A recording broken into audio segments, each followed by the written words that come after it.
চরণে আমার শতকোটি প্রণাম।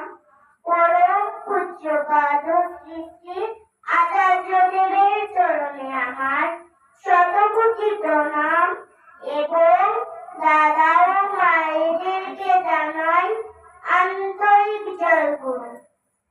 আমি তো ছোট্ট, বেশি কিছু জানি না। আমি ছোট্ট একটি ঠাকুরের আলোচনা বলবো। ঠাকুর কি চাইতেন?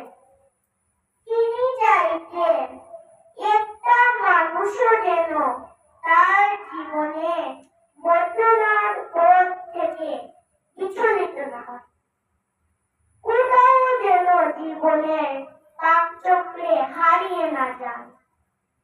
ইষ্টভীতি করলে কি হবে?